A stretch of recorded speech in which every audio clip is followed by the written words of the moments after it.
El caso de Jeffrey Dahmer, también conocido como el caníbal de Milwaukee o el monstruo de Milwaukee, conmocionó a los Estados Unidos en la década de los 80 y 90, ya que asesinó a 17 personas. Su caso ha vuelto a sonar actualmente en el mundo luego de la producción Monstruo, la historia de Jeffrey Dahmer de Netflix, catalogada como un éxito mundial. Después de la captura y de la sentencia de Jeffrey, se hicieron varios reportajes y hasta libros. Uno de estos fue realizado por su padre Lionel Dahmer. ¿Quiénes fueron los padres de Jeffrey Dahmer, monstruo de Milwaukee?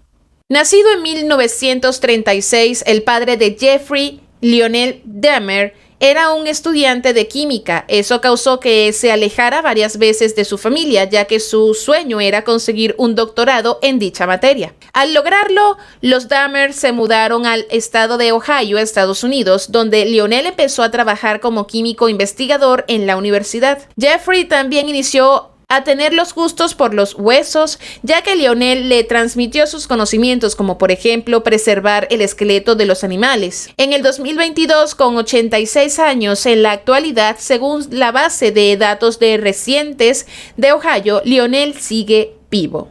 Se encuentra lejos del ojo público junto a su actual esposa Chari en la Sociedad de Sevilla. Nacida el 7 de febrero de 1936, Joyce Flynn, la madre del asesino en serie, se casó con Lionel Dahmer y dieron la bienvenida a su primer hijo, Jeffrey.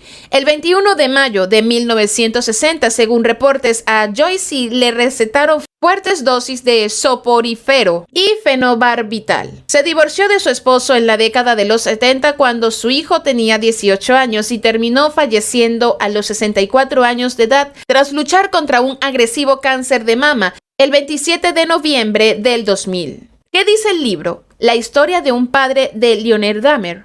Este escrito, publicado en marzo de 1994 y titulado La historia de un padre, no se trata en lo absoluto de la vida de Jeffrey Dahmer, sino de la memoria conmovedora del progenitor, quien narró desde su perspectiva cómo le afectaron los crímenes de su hijo.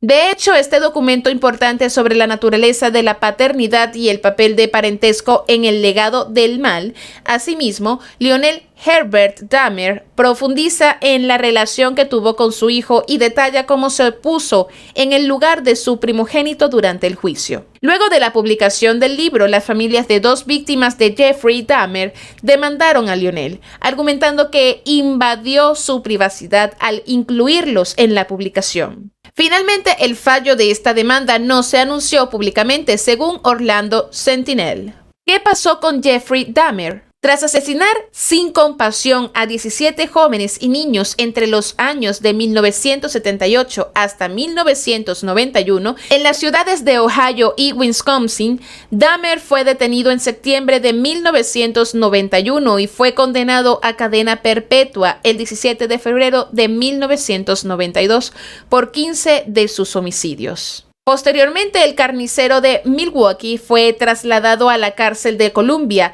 pero no murió por sus propios medios, sino que fue asesinado en noviembre de 1994 por otro recluso, identificado como Christopher Schaefer, quien golpeó la cabeza de Dahmer con una barra de metal. En una entrevista con el medio local Nueva York Post, el asesino Dahmer manifestó lo siguiente: algunas personas que están en prisión están arrepentidas, pero él no era uno de ellos. ¿Quién fue la primera víctima de Jeffrey Dahmer? A los 18 años, el monstruo de Milwaukee tenía la extraña fantasía de tener relaciones con un autoestopista, y así fue como conoció a Stephen Hicks y lo recogió de la carretera. Sin embargo, no solo tuvo relaciones sexuales con él, sino que también lo golpeó y asesinó. Al intentar deshacerse de su cuerpo, fue detenido por unos efectivos policiales, a quienes les dijo que las bolsas en la parte posterior de su auto era solo basura. Los policías le creyeron su coartada, pero no la corroboraron y lo dejaron ir.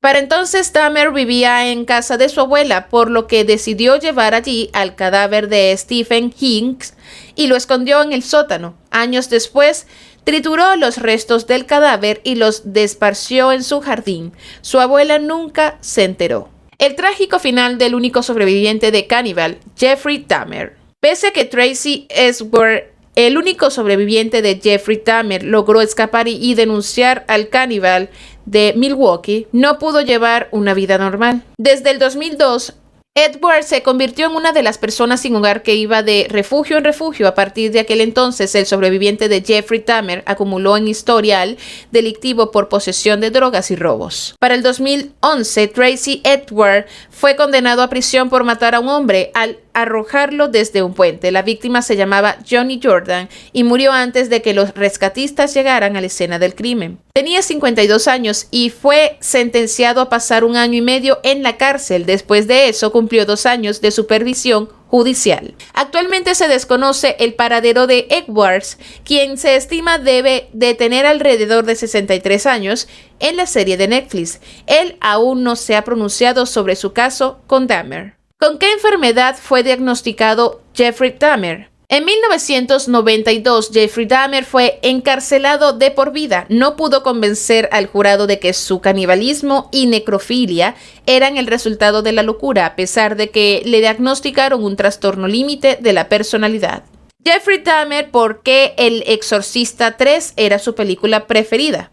Debido a la serie Monstruo, la historia de Jeffrey Dahmer, el asesino revela que su película favorita era El Exorcista 3, cinta dirigida por William Peter Blatty y basada en la novela homónima del mismo cineasta. La veía seguido e incluso junto a sus víctimas, de acuerdo a las declaraciones del sobreviviente Tracy Edwards.